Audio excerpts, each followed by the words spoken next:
ఓం శ్రీ గురుభ్యో నమః. ఆగస్టు నెలలో 17వ తారీఖు నుండి నెల రోజుల పాటు రవి సింహరాశిలో సంచారం చేస్తాడు. సింహరాశిలో సంచారం చేయటం అనేది మనకి సంవత్సరం తర్వాత వస్తుంది.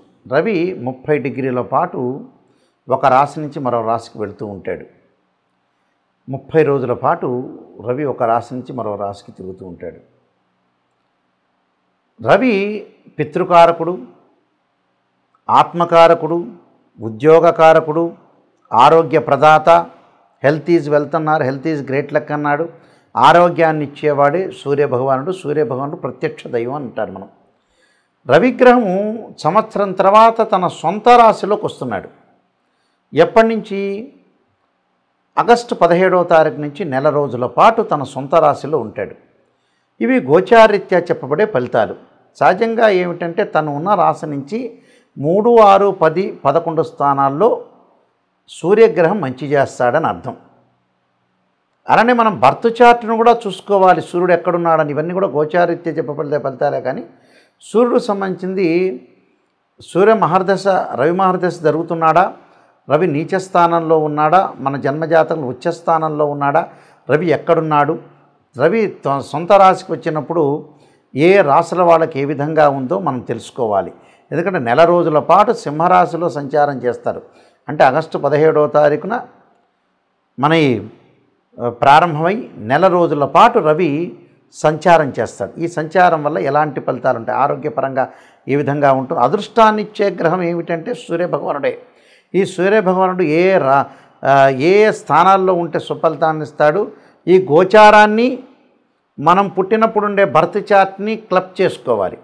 అంటే అక్కడ రవి మహర్దశ బాగా కలిసి వస్తుందా లేదా, ఇక్కడ గోచార రవి ఎలా ఉన్నాడు అంటే గోచార రవిని అక్కడ జన్మజాతకంలో రవి ఏ స్థానంలో ఉన్నాడు, ఏమన్నా మహర్దశ జరుగుతుందా అనేది అనాలిసిస్ చేసుకొని మనం ముందుకు వెళ్తే రవి కలిసి వస్తాడా లేదా అనేది మనం తెలుసుకునే అవకాశం అనేది ఖచ్చితంగా ఉంటుంది.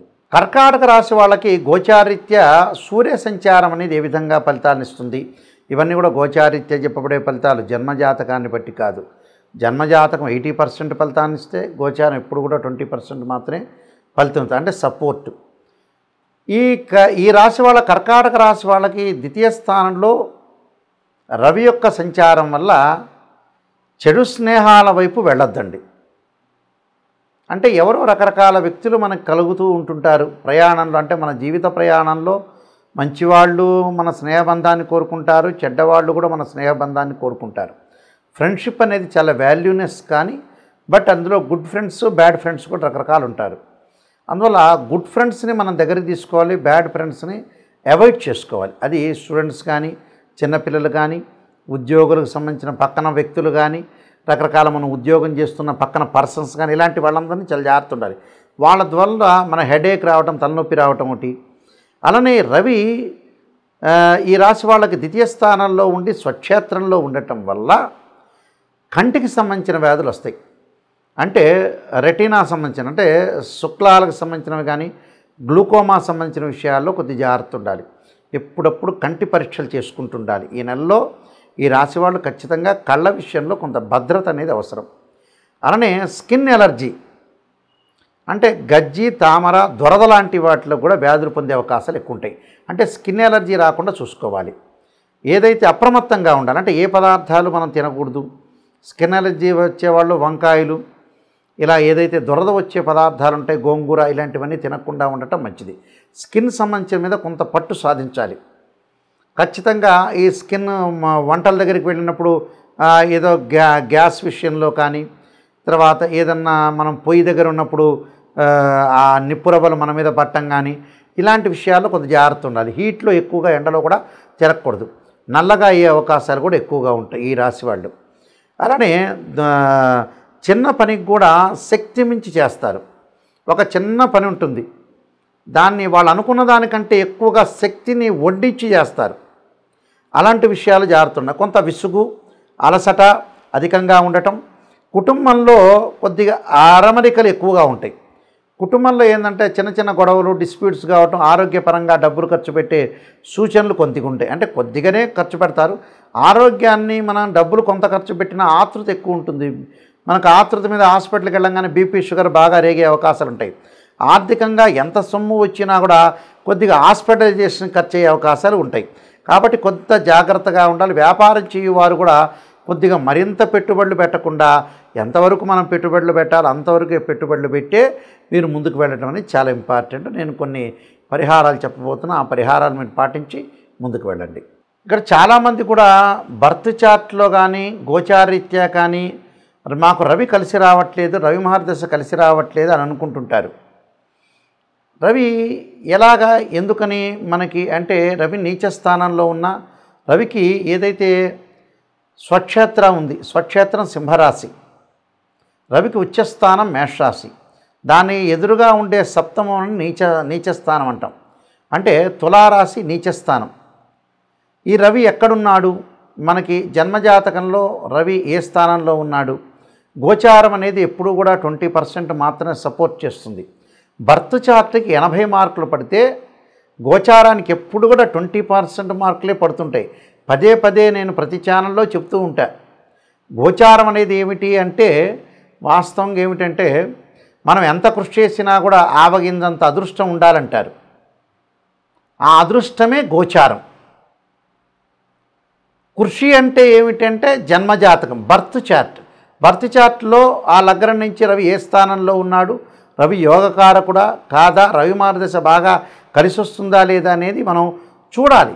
అంటే రాశిచక్రము, భావచక్రము, నవాంశము, చతుర్థాంశము, ద్రేకాణము, హోర, త్రింశాంశం అనే అలాగా 16 లగ్న కుండలు ఉంటాయి, డీ చార్ట్స్ అంటారు.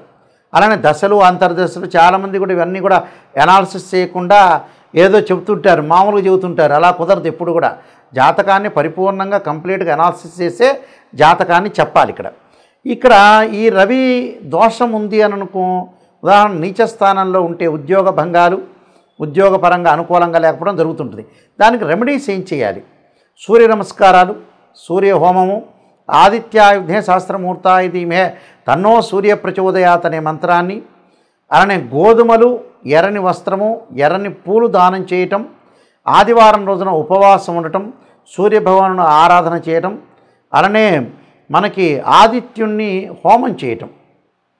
అంటే ప్రభాకరాయుధే దివాకరాయుధీమే తన్నో సూర్య ప్రచోదయాత్ అనే మంత్రాన్ని, ఆదిత్యాయుధే సహస్రమూర్తాయుధీమే తన్నో సూర్య ప్రచోదయాత్ అనే మంత్రాన్ని సూర్యుడికి సంబంధించిన అష్టకం చదువుకోవాలి, సూర్య నమస్కారాలు చేసుకోవాలి. అలానే ఓం సూర్యాయ స్వాహ, సూర్యగ్రహాయ ఇదన్నవమ అనే మంత్రాన్ని చదువుకోవాలి. ఓం ఆదిత్యాయ స్వాహ, ఆదిత్యాయ ఇదన్నవమ అనే మంత్రాన్ని హోమం చేసుకోవాలి. అంటే జిల్లేడు సమిధలతోటి హోమం చేయటం వల్ల మనకి అనుకూలంగా ఉండే అవకాశాలు ఖచ్చితంగా ఉంటాయి. కాబట్టి సూర్య నమస్కారాలు, సూర్యుడికి అర్ఘ్యం విడవటం, సూర్యోదయం కాకముందే లేవటము, మనకి సూర్య హోర ఉంటుంది, ఆ హోరలో మనం జపం చేయాలి. అంటే సూర్యగాయత్రి మంత్ర జపం ఉంటుంది. చక్కగా సూర్యుడిని అనుష్ఠానం చేయాలి. సూర్యుని చక్కగా భక్తి శ్రద్ధలతో కొలవటం వల్ల సూర్యుడి యొక్క అనుగ్రహం వల్ల మనకు ఆరోగ్యం బాగుంటుంది, ఉద్యోగం అనుకూలంగా ఉంటుంది, ఉద్యోగంలో ప్రమోషన్లు వస్తాయి. సూర్యుడి వల్ల చాలా శుభత్వాన్ని జరిగే అవకాశం ఉంటుంది. గతంలో పూర్వ రోజుల్లో మనకి సూర్యలైన్ అంటారు, సన్లైన్ అంటారు. అంటే సన్లైన్ ఎక్కడుందని చూసుకుంటుంటారు. మనం ఓల్డ్ సినిమాల్లోకి వెళ్ళామనుకోండి, ఎన్టీ రామారావు, అక్కినేని నాగేశ్వరరావు, కాంతారావు గారి ఈ పిక్చర్లోకి వెళితే రేలంగి వీళ్ళందరూ కూడా ఏం చేస్తారంటే సూర్యరేఖ లేకపోతే సూర్యుడి యొక్క రేఖను ఉండాలని అట్లకాడతోటి కాల్చి చేతుల మీద ఇలా పెట్టుకునేవాళ్ళు. ఓ రేలంగి సినిమాలో ఒకటి ఉంది. అంటే యాస్టీజ్గా అలా పెడితే రాదు, నిజంగా అస్తాముద్రికం ప్రకారంగా సన్లైన్ అనేది బాగుండాలి. అంటే సూర్యుడు అంత అదృష్టాన్ని ఇచ్చేవాడు అని నేను చెబుతున్నాను. అందువల్ల ఆ సూర్యుడు అదృష్ట యోగాన్ని, రాజయోగ కారకత్వాన్ని ఇచ్చేవాడు సూర్యుడు. కాబట్టి ఖచ్చితంగా సూర్యుడు ఇక్కడ అనుకూలంగా ఉండాలి. అనుకూలంగా ఉంటేనే మనం ప్రతి పని చేయగలుగుతాం. సూర్యుడి వల్ల ఎలా ఉంటుంది? ఆరోగ్యం బాగుంటుంది. ఆరోగ్యం బాగుంటే మనం డబ్బు సంపాదించగలుగుతాం. డబ్బు సంపాదిస్తే పెళ్లి చేసుకోగలుగుతాం. పెళ్లి చేసుకుంటే సంతానం కలుగుతుంది. సంతానం వల్ల స్థిరాస్తులన్నీ కూడా సంపాదించగలుగుతాం. సంతానం కోసం కష్టపడతాం, అదృష్టాన్ని పెంచుకుంటాం. That is the sun planet. అందువల్ల ఖచ్చితంగా సూర్యుడు ఎలా ఉన్నాడో మనం చూసుకోండి. మీ అందరికీ కూడా సూర్యగ్రహం అనుకూలత ఉండాలని ఆశిస్తూ సర్వే జనా సుఖినో భవంతు.